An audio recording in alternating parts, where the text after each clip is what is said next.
I never believed in near-death experiences until I died for 12 minutes and discovered the darkest truth about evil that haunts humanity. As an SS doctor who participated in wartime medical experiments, I built my entire worldview on cold scientific rationality. During the war, I witnessed unspeakable horrors, and I participated in actions that I convinced myself were necessary for the greater good.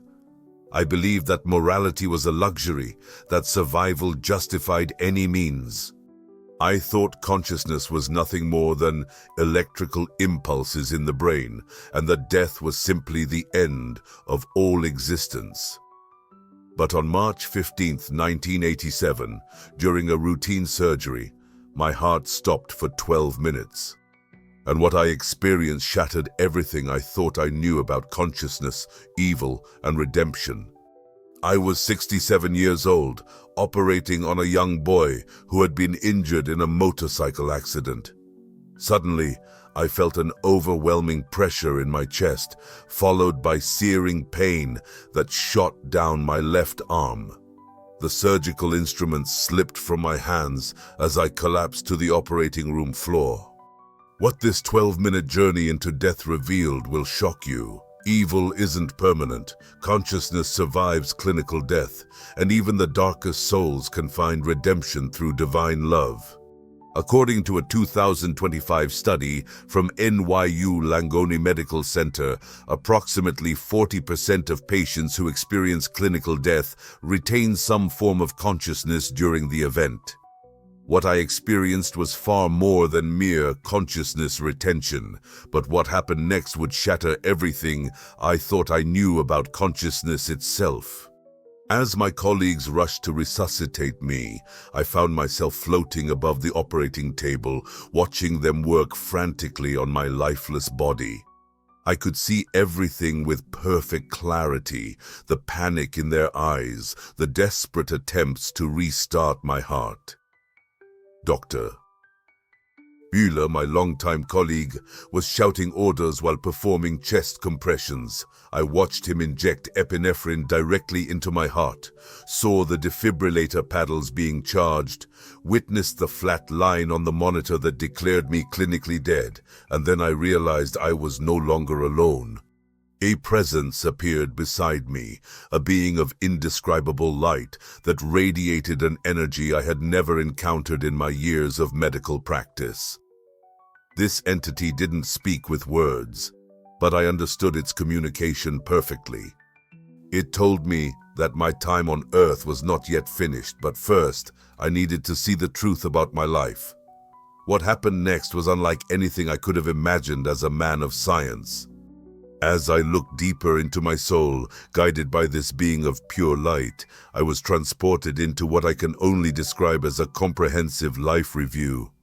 But this wasn't simply watching my memories like scenes from a movie. I felt myself being pulled into what I can only describe as a living, breathing movie of my entire existence. Every emotion hit me like waves crashing against my soul.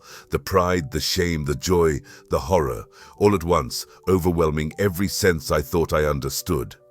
I experienced every moment of my life from multiple perspectives, feeling the emotions of every person I had ever encountered, understanding ripple effects of every decision I had made. Have you ever wondered how ordinary people become capable of extraordinary evil? This made me think about the 14% of near-death experiencers who report undergoing a life review with moral accountability, according to research documented by Dr. Bruce Grayson in over 1,000 cases. What I experienced aligned perfectly with these findings, but the intensity was beyond anything I could have imagined. I saw myself as a young medical student, idealistic and eager to heal. I felt the pride of my parents when I graduated at the top of my class, their hope that I would make the world a better place. Then came the war years, and I watched as I gradually compromised my medical oath. I felt the fear and desperation that led to my initial compliance with orders that violated everything I had been taught about the sanctity of human life. As I experienced my victims' terror through their eyes, I understood the answer in a way that shattered everything I thought I knew about human nature. The life review showed me participating in medical experiments that I had justified as advancing scientific knowledge. I experienced these moments not just from my perspective, but from the perspective of my victims. I felt their terror, their pain, their confusion as they looked into my eyes hoping for compassion and finding only cold detachment. I felt the anguish of families who never saw their loved ones again, the survivors who carried trauma for decades after the war ended. But here's what the beings of light revealed that changed everything about how I understood evil. Remember when I said I believed morality was a luxury? The being of light showed me how wrong I had been. Every action creates waves that extend far beyond what we can see. When I participated in those experiments, I wasn't just harming individuals, I was contributing to a darkness that would haunt humanity for generations. I experienced the nightmares of Holocaust survivors, the genetic trauma passed down to their children, the collective wound that my actions had helped create. I expected condemnation. I braced myself for the judgment I deserved, but what happened next defied every concept of justice I had ever understood. And at that moment, something extraordinary happened. Despite witnessing the full scope of my moral failures, I felt something I never expected: unconditional love. The being of light didn't judge me with the harsh condemnation I deserved. Instead, it showed me that even the darkest souls can be transformed through genuine remorse and the commitment to making amends. And then something extraordinary happened that defied everything science taught me about human nature. This led me to realize what countless spiritual traditions have taught for millennia. The universe operates on principles of moral consequence and redemptive possibility. Cross-cultural studies of near-death experiences reveal identical themes of accountability and the potential for spiritual transformation, regardless of the experience's religious background or cultural upbringing. Picture a spider's web in the morning dew, every thread connected, every vibration affecting the whole structure. They being explained that evil is not a permanent stain on the soul, but rather a disconnection from love and truth. The being showed me that this is how evil works in our universe, not as a permanent stain, but as a disruption in the web of love that connects all souls. It showed me that my wartime actions came from a place of fear, indoctrination, and spiritual blindness rather than inherent malevolence. The review demonstrated how propaganda had gradually eroded my moral foundation, how peer pressure and survival instincts had overridden my medical training and human compassion. But the most profound revelation came when I was shown the possibility of redemption. The being revealed that my remaining years on earth would be an opportunity to balance the scales of justice through service to others. I felt the weight of every future life I could still touch, every soul I could help heal. The being didn't just show me statistics. I experienced the relief of a refugee receiving free surgery, felt the hope of a trauma survivor finding peace through our clinic. I saw glimpses of the future, years spent providing free medical care to refugees, establishing clinics in underserved communities, and using my story to educate others about the dangers of moral compromise. I experienced divine mercy in a way that defied all my scientific skepticism. According to a 2025 bibliometric review of 775 near-death experience studies, spiritual transformation and life purpose clarification occur in over 80% of cases. What I experienced was a complete restructuring of my understanding of reality, consciousness, and moral responsibility. The being of light showed me that technological advancement without spiritual development leads humanity toward the same darkness I had participated in during the war. I saw visions of a future where people become so disconnected from their divine nature that they lose empathy entirely, where scientific progress serves only power and control rather than healing and liberation. Then, as suddenly as it had begun, the vision shifted. The being of light seemed to step back, and I felt myself being pulled downward, back toward my physical form. Suddenly, I was back in the operating room, gasping for air as my heart resumed beating. The monitor showed a strong, steady rhythm, and my colleagues stared in amazement. I had been clinically dead for 12 minutes, far longer than should have been possible, without brain damage. Yet I emerged with not only intact cognitive function, but with memories and insights that would transform the remaining decades of my life. Dr. Chen stared at my test results with the same expression I once wore when confronted with the impossible. "Heinrich," she whispered, "your brain is functioning at levels we've never documented. It's as if death rewired your consciousness itself." The medical team ran extensive neurological tests, expecting to find evidence of brain injury from oxygen deprivation. Instead, they discovered something unprecedented. My cognitive function had actually improved. My memory was sharper, my analytical abilities enhanced, and I demonstrated knowledge about medical procedures I had never studied. The attending neurologist, Dr. Sarah Chen, documented my case as one of the most remarkable recoveries she had witnessed in 30 years of practice. But the real transformation wasn't in my brain scans or cognitive tests. The profound changes were in my soul, in my understanding of reality itself. What does this mean for your own spiritual journey? My experience taught me that consciousness extends far beyond the physical brain, that moral accountability is woven into the fabric of reality itself, and that redemption is possible even for those who have committed the darkest acts.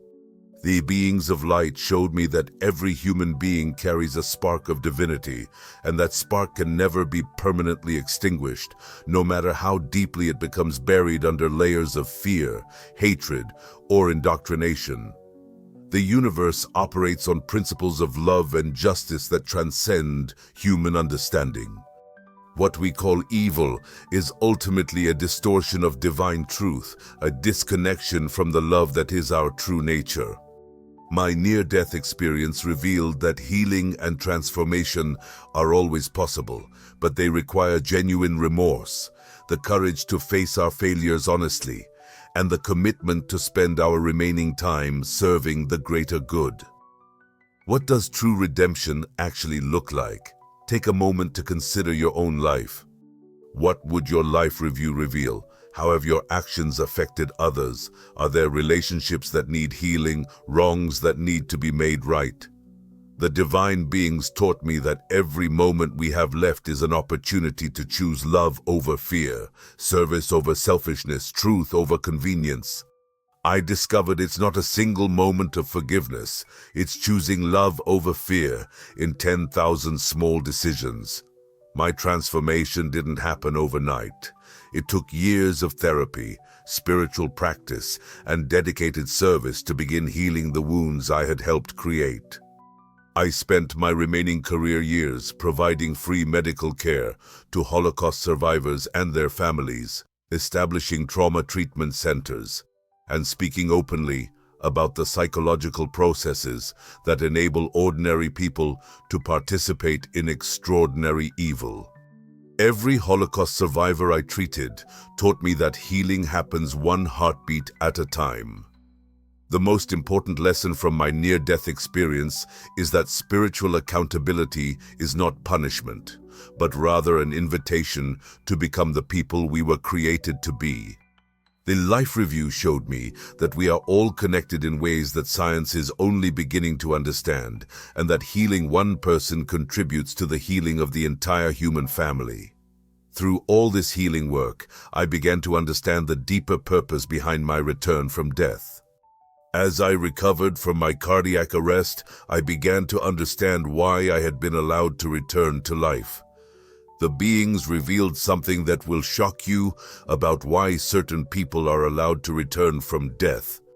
They showed me that some souls are chosen not because they deserve a second chance, but because their stories of transformation will inspire thousands of others to begin their own healing journey. I was sent back not just to redeem my own darkness, but to prove that even the most fallen can rise again. My near-death experience wasn't just about my salvation, it was about yours. My mission was to use my remaining years to demonstrate that no one is beyond redemption, that even the darkest chapters of human history can be transformed into wisdom and compassion through genuine spiritual awakening. The beings of light revealed that sharing our stories of transformation gives others permission to face their own shadows and begin their own healing journey. My experience as a former SS doctor who encountered divine mercy provides hope for anyone struggling with guilt, shame, or the belief that they are beyond forgiveness. In the decades since my near-death experience, I have witnessed countless examples of ordinary people who chose extraordinary love. In that moment when Jakob and Heinrich shook hands, I felt the being of light's presence again. The air itself seemed to shimmer with the same divine love I had experienced during my death. This is what redemption looks like, not erasure of the past, but transformation of pain into purpose. I'll never forget meeting Jakob, a concentration camp survivor, and Heinrich, a former SS guard, shaking hands at a reconciliation ceremony I organized. Jakob looked at Heinrich and said, "We were both prisoners of that darkness." In that moment, I witnessed what the beings of light had shown me, that healing is possible even for the deepest wounds.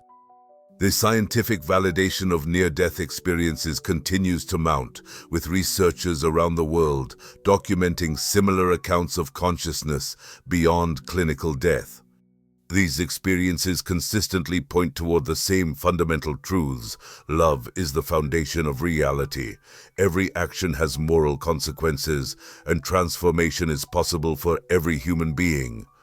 What my life review taught me is that the darkness in human hearts is not permanent. It is like a cloud that temporarily obscures the sun.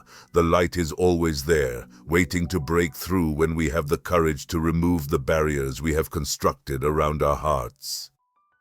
But here's the truth that will transform your life starting right now.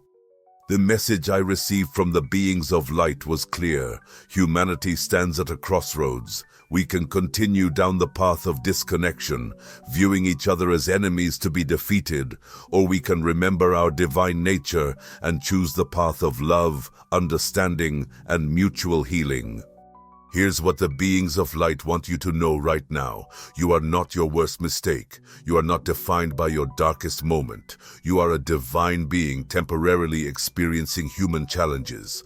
The shame, guilt, and self-condemnation you carry, release them now. Forgive yourself the way the universe has already forgiven you.